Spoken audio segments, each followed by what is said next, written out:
Em nome do Pai que me criou, do Filho que me resgatou, do Espírito Santo que me santificou. Divina vontade reina na minha vontade. Ó minha mãe, eu te amo e tu me amas. Dai-me um gole da vontade divina à minha alma. Me abençoa, mãe, para que todas as minhas ações sejam feitas diante dos vossos olhos maternais. Amém. Suprema Majestade, eu venho, sua divina vontade, em nome de todos, do primeiro ao último homem que existirá na terra, para dar a ti as homenagens que tendes direito, as adorações, os louvores, o amor, as reparações por todos e por cada pecado. Venho, Senhor, na sua divina vontade. Dou-te a minha vontade humana por meio do Imaculado Coração de Maria, que possui todos os dons e os frutos da divina vontade. Dai-me, Senhor, então a tua divina vontade. Venho a divina vontade nesta ação que eu estou a fazer e em todas as ações que eu farei durante este dia. Amém. Fiat. Vinde, Espírito Santo, vinde por meio da poderosa intercessão do Imaculado Coração de Maria, vossa amadíssima esposa e nossa mãe. Amém. Mística Cidade de Deus. Maria de Ágreda. Segundo capítulo. Explicação do modo como o Senhor manifesta à minha alma estes mistérios e a vida da rainha, estado em que Sua Majestade me colocou. Número 12. Para deixar declarado de uma vez o modo como o Senhor manifesta-me estas maravilhas, pareceu-me conveniente escrevê-lo no princípio deste capítulo, onde explicarei como puder e me for concedido. Temores espirituais. Número 13. Desde que tive uso da razão, notei haver recebido do Senhor uma graça que julgo a maior que sua liberal mãe me concedeu, um íntimo e grande temor de perdê-lo. Isto me tem incitado a desejar sempre e praticar e pedir ao Altíssimo o melhor e mais seguro. O temor dos juízos de Deus, o contínuo receio de perder a amizade do Todo-Poderoso e a incerteza de nela estar, é um dardo que ele transpassou minha carne. Meu pão dia e noite tem sido de lágrimas, causadas por essa solicitude. Nestes últimos tempos, quando os discípulos do Senhor que professam virtude devem ficar ocultos, sem se manifestar, esta inquietação me induziu a fazer grandes petições a Deus e a solicitar a intercessão da Rainha Mãe e Virgem pura, suplicando-lhe com todo o meu coração que guiem e dirijam por um caminho reto e escondido aos olhos dos homens. Visão de Deus. Número 14. A estas instantes súplicas me respondeu o Senhor: não temas nem te aflijas, que eu te darei um estado e caminho de luz e segurança, de minha parte tão oculto e estimável, que somente o autor dele o conhecerá. Toda a exterioridade sujeita a perigo te faltará desde hoje, e teu tesouro ficará escondido.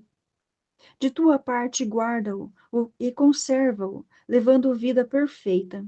Eu te porei numa senda oculta, clara, verdadeira e pura. Caminha por ela. Desde essa ocasião, senti-me interiormente mudada e num estado muito espiritualizado. Ao entendimento foi dada nova luz, sendo-lhe comunicada e infundida a ciência, pela qual conhece o ser e operações de todas as coisas em Deus, na medida em que a vontade divina lhe quer manifestar. Essa inteligência e luz que esclarece é santa, suave e pura, sutil, aguda, nobre, certa e límpida. Faz amar o bem e reprovar o mal. É um vapor da virtude de Deus e simples emanação de sua luz. É como espelho para o entendimento, e com a parte superior da alma e olhar interior vejo muito. Conhece-se que o objetivo com a luz que dele reverbera, é infinito, ainda que a vista seja limitada e curto o entendimento. Esta visão é como se o Senhor estivesse assentado em trono de grande majestade, onde dentro dos limites da vida mortal se conhecem seus atributos com distinção. Cobre-o como cristal puríssimo e através dele se entrevêem estas maravilhas e perfeições de Deus. Grande é a clareza e distinção, não obstante aquele intermédio, véu ou cristal, que impede vê-lo inteira, imediata e intuitivamente. A impossibilidade de ver o que está oculto, porém, não é penosa, mas admirável para o entendimento. Entende que o objeto da visão é infinito, enquanto é limitado quem o contempla. Fica lugar para a esperança de afastar-se aquele véu e cair o intermédio, quando a alma se despir da mortalidade do corpo, se tanto merecer. Efeitos da visão de Deus. Número 15. Neste conhecimento há 2 graus, ou modos de visão, conforme vontade divina quer conceder, pois é espelho voluntário. Às vezes se manifesta mais claramente, outras menos, ora se mostram uns mistérios ocultando outros, mas sempre grandes. Esta diferença depende da disposição da alma. Se não está com toda quietude e paz, ou cometeu alguma culpa ou imperfeição, por pequena que seja, não consegue ver esta luz, de modo que digo, pelo qual se conhece o Senhor com tanta claridade e certeza, que não deixa dúvida alguma no que se entende. Entretanto, a percepção da presença de Deus é anterior e maior do que o conhecimento de quanto ele comunica. Aquela percepção produz forte, suave e eficaz energia para amar, servir e obedecer ao Altíssimo. Nesta claridade compreendem-se grandes mistérios, quanto vale a virtude e quão preciosa coisa é possuí-la e praticá-la. Entende-se a sua perfeição e segurança. Sente-se força que arrasta para o bem, faz oposição e combate o mal e as paixões, e muitas vezes as domina. Se a alma goza desta luz e visão sem a perder, não é vencida, porque se lhe dá ânimo, fervor, segurança e alegria. Cuidadosa e solícita, convida e eleva, dá presteza e brio, atraindo a si a parte superior da alma sobre a inferior. Até o corpo se torna leve e como espiritualizado durante esse tempo, suspendendo seu gravame e peso. Transformação em Cristo. Número 16. Sentindo a alma estes doces efeitos, com amoroso afeto diz ao Altíssimo: leva-me após ti, e correremos juntos. Unida com seu amado, não sente as operações terrenas, e deixando-se levar pelo odor destes perfumes de seu querido, venha ficar mais onde ama do que onde anima. Abandona a parte inferior, e quando ela volta é para aperfeiçoá-la, reformando e degolando os animais apetites das paixões. Se por acaso querem se revoltar, expulsa-os da alma com rapidez, pois já não sou eu que vivo, mas é Cristo que vive em mim. Cristo vivendo na alma. Número 17. Sente-se aqui, de certo modo, em todos esses movimentos e santas operações, a assistência do Espírito Santo, que é Deus e vida da alma, percebendo-se no fervor, no desejo da luz, na eficácia para agir uma força interior que somente Deus pode produzir. Sente-se na virtude dessa luz e no amor que produz uma voz interior contínua e viva, que prende a atenção e tudo o que é divino a subtrai do que é terrestre. Em tudo isto, manifesta-se viver em Cristo com sua virtude e luz que sempre brilha nas trevas. É propriamente estar nos átrios da casa do Senhor, porque a alma se encontra onde se reflete a claridade da lâmpada do Cordeiro. A ação da graça. Número 18. Não digo que a luz seja total, mas sendo apenas uma parte, já é um conhecimento, além das forças e capacidades da criatura. Para esta visão, o Altíssimo fortalece o entendimento, dando-lhe certa qualidade de luz e proporcione esta faculdade ao conhecimento superior às suas forças. Isso também é compreendido pela certeza de que se creem e se conhecem as demais coisas divinas. Entretanto, a fé também acompanha a certeza e neste estado mostra o Todo-Poderoso à alma o valor desta ciência e luz que lhe infunde. Sua claridade não pode ser extinta, e todos os bens me vieram juntamente com ela, e por suas mãos uma honestidade de grande preço. Esta lâmpada vai em minha frente, dirigindo meus caminhos. Aprendi-a sem intenções reservadas. Desejo comunicá-la sem inveja, e não escondo suas riquezas. É participação de Deus, e seu uso é bom, deleite e alegria. No momento ensina muito, conquista o coração e com força poderosa o afasta da falsidade que, vista nesta luz, está repleta de imensa amargura. A alma se afasta do que é transitório e correndo se refugia na sagrada e eterna verdade entra na adega do copioso vinho onde o Altíssimo ordena em minha caridade. Obriga-me a ser paciente e sem inveja, benigna sem ofender a ninguém, e não ser soberba, nem ambiciosa, que não me ire nem pense mal de ninguém, que tudo sofra e tolere.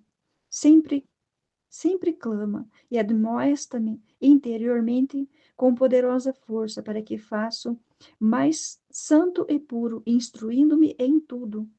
E se falto ainda em pequenas coisas, repreende-me sem nada deixar passar. Conhecimento místico. Número 19. Esta luz a um tempo esclarece, afervora, instrui, repreende, transforma e vivifica. Chama e detém, admoesta, impele, ensina, com distinção o bem e o mal, o sublime e o profundo, a longitude e a latitude.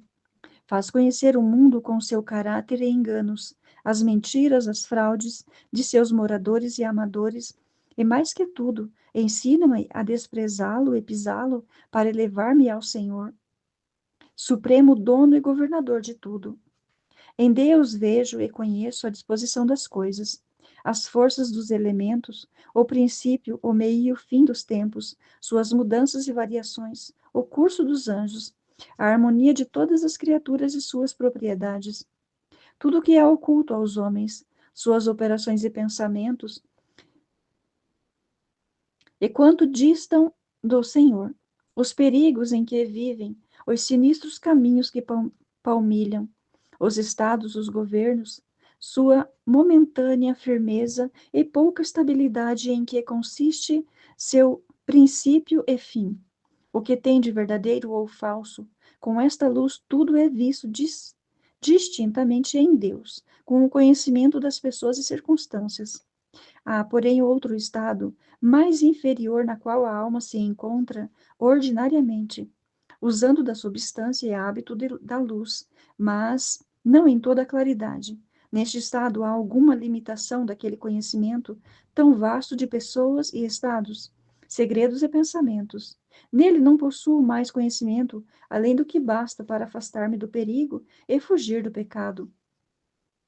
Compadeço-me das pessoas com verdadeiro amor, mas não tenho liberdade para lhes falar com clareza e descobrir-lhes o que sei. Nem poderia fazê-lo porque pareço emudecer, a menos que o autor destas obras me permita e ordene que admoeste algum próximo. Quando o faço, não é revelando-lhes o modo como cheguei ao conhecimento de suas necessidades, mas sim falando-lhes ao coração com reflexões simples, despretensiosas e caritativas em Deus, além de rezar por estas intenções, pois para tanto me são manifestadas. Número 20. Ainda que eu tenha conhecido tudo isto com clareza, jamais o Senhor mostrou-me triste, fim de alguma alma que se haja condenado. A providência divina guarda esta ordem, por ser justo não manifestar sem gravíssimas razões e condenação de alguém. Julgo que se ouvisse morreria com a dor produzida pelo conhecimento dessa luz, pois imensa é a pena de saber que uma alma se perdeu a Deus para sempre. Tenho-lhe suplicado não me mostrar ninguém que se lhe condene. Se com minha vida posso livrar disso a alguém que esteja em pecado, não recusarei o trabalho nem a previsão dele. Todavia, que não pode se salvar, não o veja eu. Uso da luz divina, número 21. Esta luz me é dada, não para revelar meu privilégio pessoal, mas para dele usar com prudência e sabedoria. Fica-me esta luz como uma substância que emana de Deus e vivifica, ainda que seja acidental, e o hábito para dela usar, ordenado bem os sentidos e a parte inferior. A parte superior do espírito, porém, sempre goza da visão e o estado de paz. O conheço e começo intelectualmente todos os mistérios da Rainha do Céu. E conheço intelectualmente todos os mistérios da Rainha do Céu e outros muitos da fé, que não são mostrados e quase incessantemente os tenho presentes, pelo menos a luz nunca a perco de vista. Se às vezes desço como criatura, pondo a atenção no convívio humano, logo me chama o Senhor com insistência e sua força, e me faz voltar a atenção para suas palavras, locuções e para o conhecimento dos mistérios, graças, virtudes e obras exteriores e interiores da Virgem Mãe, conforme irei descrevendo. Visão de Nossa Senhora e dos Anjos, número 22. Deste modo, nos estados de luz que digo, vejo também a Senhora e Rainha Nossa, quando me fala, e aos santos anjos em sua natureza e excelência. Algumas vezes vejo-os no Senhor e outras em si mesmos, com a diferença que, para conhecê-los em si mesmos, desço o grau inferior. Sinto essa diferença porque ela resulta os objetos da maneira como o entendimento opera. Neste grau mais inferior vejo, falo e entendo os santos espíritos, que conversam comigo e me explicam muitos dos mistérios que o Senhor me tem mostrado. A Rainha do Céu me explica e mostra os de sua vida santíssima com os seus admiráveis sucessos. Distintamente conheço cada uma dessas pessoas sentindo os efeitos divinos que, respectivamente, cada qual produz. Visão só de Deus e das criaturas em Deus. Número 23. No Senhor vejo-os como num espelho voluntário, mostrando-me sua majestade, os santos que quer conforme lhe apraz, com grande claridade e efeitos maiores e superiores. Com admirável luz, conhece-se o Senhor e os santos com suas excelentes e extraordinárias virtudes, e como as praticaram, auxiliados pela graça por cuja virtude tudo puderam. Neste conhecimento, a criatura fica mais repleta de gozo, cheia de mais vida e satisfação, e permanece como no repouso do seu centro. Quanto mais intelectual, menos corpóreo, e imaginário o conhecimento, mais intenso a luz, os efeitos mais elevados, maior a substância e a certeza que se sente. Todavia, aqui também se percebe a diferença e se conhece que a visão do Senhor, seus atributos e perfeições, e consequentes efeitos dulcíssimos e inefáveis, é superior à visão e conhecimento das criaturas, ainda que esta visão seja no mesmo Senhor. Esta inferioridade parece-me proceder na alma. Sendo tão limitada a sua visão, vendo a Deus junto com as criaturas, não o conhece tanto quanto o vê sem elas. Ver só a Deus oferece maior plenitude de gozo do que ver as criaturas em Deus. Tão delicado é este conhecimento da divindade que, durante ele, prestar atenção a outra coisa o diminui um tanto, pelo menos enquanto somos mortais. Modo de receber as comunicações divinas. Número 24. No estado mais inferior do qual tenho falado, vejo a Virgem Santíssima em si mesma e aos anjos, Entendo que o modo de me ensinarem, falarem e ilustrarem é semelhante ao modo como os anjos se comunicam entre si e como os superiores iluminam os inferiores. Deus, causa primeira, dá esta luz, mas ela é participação daquela imensa luz que Maria Santíssima goza com tanta plenitude. É comunicada à parte superior da alma, e nela vejo a Santa Maria Virgem, suas prerrogativas e mistérios, do modo como o anjo inferior conhece o que lhe comunica o superior. Da eficácia da doutrina que ensina e por outras condições que se sentem e gozam, infere-se a pureza, elevação e verdade da visão. Nada obscuro, impuro, falso ou suspeito. Aí se nota. E tudo o que é santo, puro e verdadeiro não deixa de estar presente. O mesmo acontece a seu modo com os santos anjos, e assim o Senhor me tem mostrado muitas vezes que a comunicação e ilustração em meu interior é como a que eles têm entre si. Muitas vezes me acontece receber a iluminação através de todos estes canais e aquedutos. O Senhor dá a inteligência e a luz, ou o objeto dela. A Virgem Santíssima a explica e os anjos me dão os termos. Outras vezes, mais extraordinariamente, o Senhor faz tudo e me ensina a doutrina. Outras é a rainha, ou os anjos que me dão tudo. Costumam também dar-me apenas a inteligência e os termos para me declarar. Tomo-os do que tenho entendido. Nisto poderia errar e os permitisse se os permitisse o Senhor, porque sou mulher ignorante e me valho do que tenho entendido. Quando tenho dificuldade em expor as inteligências nas matérias mais árduas e difíceis, recorro ao meu mestre, o Pai espiritual. Visões inferiores. Número 25. Nestes tempos e estados, tenho muito poucas vezes visões corpóreas, apenas algumas imaginárias. O grau destas é muito inferior a todos os outros graus que tenho descrito. Estes são muito superiores, por serem espirituais ou intelectuais. O que posso assegurar é que em todas as inteligências, grandes e pequenas, inferiores e superiores, recebidas do Senhor, da Santíssima Virgem e dos santos anjos, me é dada abundantíssima luz e doutrina muito proveitosa, na qual conheço a verdade, a maior perfeição e santidade.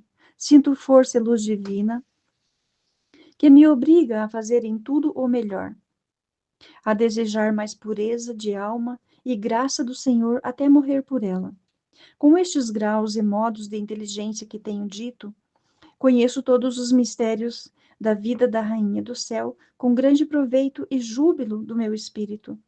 Por tudo isto, de toda a minha mente e coração, exalto o Todo-Poderoso, glorifico-o, adoro-o e o confesso por santo e onipotente Deus, forte e admirável, digno de louvor, magnificência, glória e reverência por todos os séculos dos séculos. Amém.